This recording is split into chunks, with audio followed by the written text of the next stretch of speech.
বন্ধুরা, আজকে আমি রুই মাছ দিয়ে কালা বেগুন দিয়ে আলু দিয়ে রান্না করব।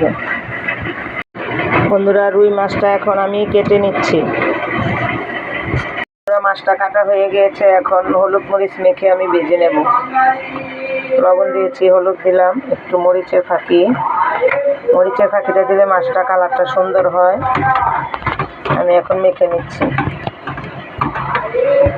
বন্ধুরা, মাছটা ভাজার জন্য কড়াইতে এখন তেল দিয়ে নিচ্ছি আমি। বন্ধুরা, তেলটা গরম হয়ে গিয়েছে, এখন আমি মাছটা দিয়ে দিচ্ছি।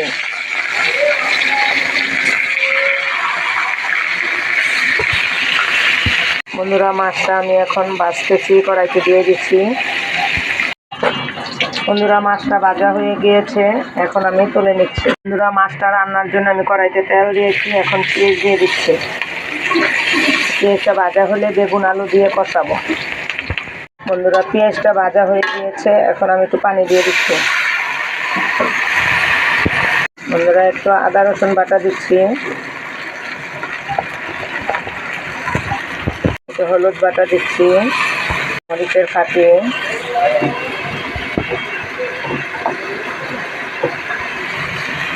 ধনিয়ার ফাঁকি দিচ্ছি। বন্ধুরা, লবণ দিয়ে দিচ্ছি।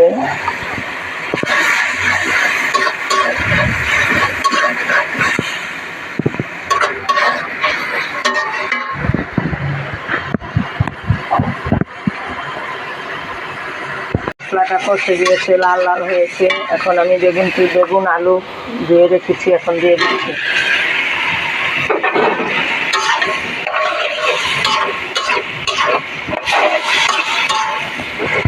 বন্ধুরা, বেগুন আলু কষানোর জন্য আমি একটু ঢেকে দিচ্ছি।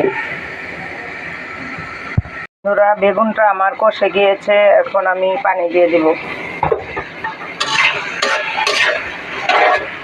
বন্ধুরা, কষানো হয়ে গেছে, এখন আমি একটু পানি দিয়ে দিচ্ছি।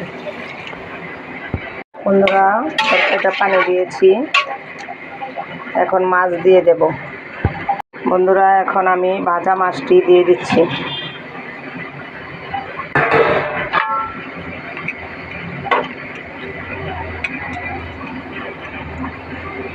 এখন একটু ঢেকে দিচ্ছি। বন্ধুরা, তরকারিটা একটু ঢেকে দিচ্ছি। তরকারিটা হয়ে গিয়েছে, এখন কাঁচামরিচ দিয়ে দিচ্ছি।